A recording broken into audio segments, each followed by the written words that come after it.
अस्सलाम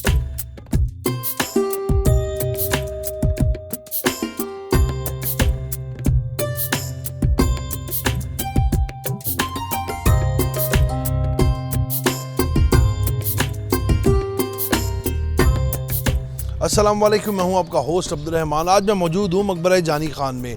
मकबरा जानी खान एक ऐसी जगह वाक़या है जो कि आम सियाही मकाम जो देखने आते हैं उन लोगों की पहुंच से बिल्कुल छुपी हुई है। ये एक बंद गली में वाक़या है और जो आम तौर पर ये मकबरा लोगों को इतना पता नहीं कि इसका रास्ता कहाँ पर है और ये मकबरा कहाँ पर वाक़या है। लेकिन मकबरा जानी खान क्यों अहमियत का हामिल है ये आपको बताएंगे, क्योंकि मकबरा जानी खान जो है यानी कि जानी खान जो थे वो नवाब कमरुद्दीन के बड़े साहबजादे और अलमारूफ मियाँ मुन्नू यानी कि मोइनुल मुल्क के बड़े भाई थे। इस टाइम पे मैं आपको दिखाऊंगा जो मकबरा जानी खान है।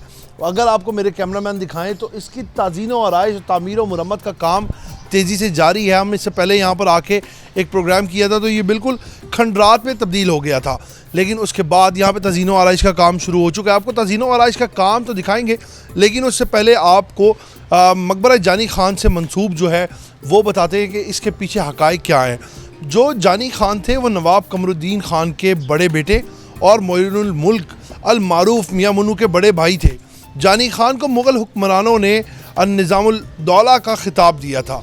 जानी खान के जो वालिद साहब थे यानी कि कमरुद्दीन खान मुग़ल शहंशाह, जब सरे हिंद में अहमद शाह दुरानी की अफवाज से लड़ते लड़ते शहीद हो गए थे। जानी खान और उसके जो भाई थे मोइनुल मुल्क ने जवाबी हमला किया और अहमद शाह दुरानी को काबुल की जानिब पे सिपाही पर मजबूर कर दिया था। इसकी फ़तह के बाद मोइनुल मुल्क जो कि जानी खान के छोटे भाई थे उनको लाहौर का सूबेदार और जानी खान को फ़ौज का सिपह सलार मुकर्रर कर दिया गया था और उसके बाद लाहौर में इनको इसी जगह पर दफन कर दिया गया। जानी खान का मकबरा जो है वो मुमकिन तौर पर उनकी बहन ने तामीर करवाया था।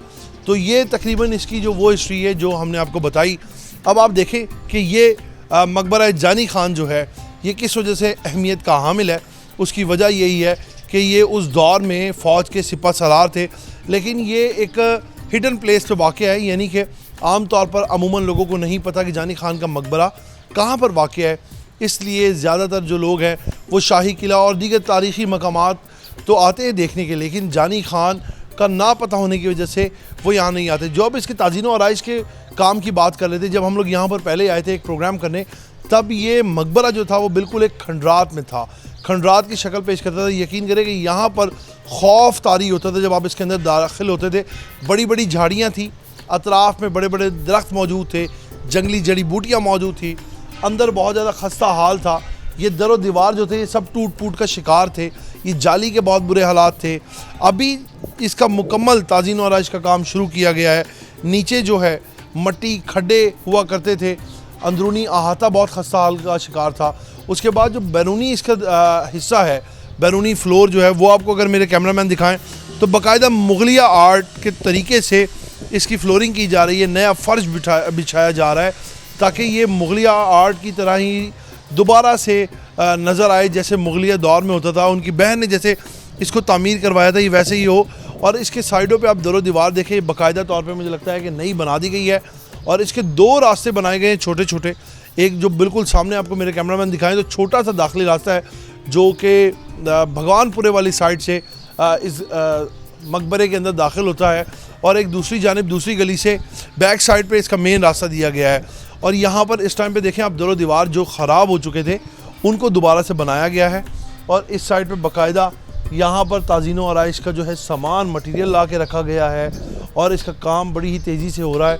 और यहाँ पर तमाम जो थे जो जड़ी बूटियाँ और जंगली दरख्त थे, जो जंगली जड़ी बूटियाँ होती हैं वो काट दी गई हैं, क्योंकि आपको पता है कि जब इसकी खंडरात जैसी हालत थी उसको तब्दील करने के लिए तो जो फालतू जड़ी बूटियाँ थी उनको काट दी गई, लेकिन चंद दरख्त अभी मौजूद हैं और ताज़ीन और आराइश का इसका काम हो रहा है। आपको लेके चलते हैं अंदरूनी मकबरे की जानिब और आपको दिखाएंगे वो भी कि अंदरूनी क्या हालात हैं इस टाइम पे। जो मकबरे का अंदरूनी आता है, जो यहाँ पर काम करने वाले हज़रात हैं यानी कि जो इसकी रेनोवेशन का काम करें वो बैठे हुए हैं। दरो दीवार देखें इसके, इस टाइम पे जो ऊपर का हिस्सा है वो भी बहुत ज़्यादा, छत जो है इसकी खस्ता हाली का शिकार हो चुकी है, लेकिन यहाँ पे वो उसको छत को ताज़ीन और आराइश करने के लिए, रिपेयर करने के लिए बाकायदा ये उन्होंने अपने वो जाल बनाया हुआ है जिस पे चढ़ के वो लोग काम कर रहे हैं। और जहाँ जहाँ से ये डैमेज है इसको दोबारा से रिपेयर किया जाएगा। रिपेयर करने के बाद ये वैसे ही बिल्कुल वही तस्वीर पेश करेगा जो आज से 1700 ईस्वी में इसके हालात हुआ करते थे, या 1800 ईस्वी में जिस तरह ये अपने आबोताब से यहाँ पर कायम था, वही सब कुछ वापस पहले जैसा बन जाएगा। क्योंकि उनकी बहन ने जिस तरह इस मकबरे को तामीर करवाया था, वैसे ही मुगलिया आर्ट, वही खूबसूरती, वही दरो दीवार, वही इस पर जो नकतूब निगारी थी, वो सब वापस वैसे ही कर दी जाएगी।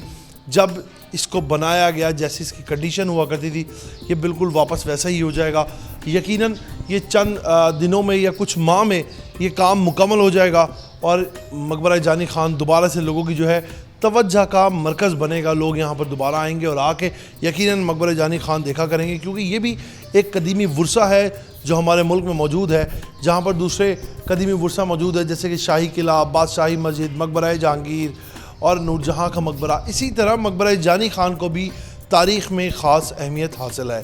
तो अब आपको दिखाएंगे हम लोग नेक्स्ट प्रोग्राम में कि जानी खान जब मकबरा तामीर होकर ताज़ीन व आराइश का काम मुकम्मल हो जाएगा कि कितना खूबसूरत बनाया गया और इसको किस तरह से एसारे कदीमा ने दोबारा से रेनोवेट करवाया। इसी के साथ अपने मेज़बान को आप इजाज़त दें। आपसे हम फिर मुलाकात करेंगे नए प्रोग्राम के साथ। तब तक के लिए अल्लाह के बाद।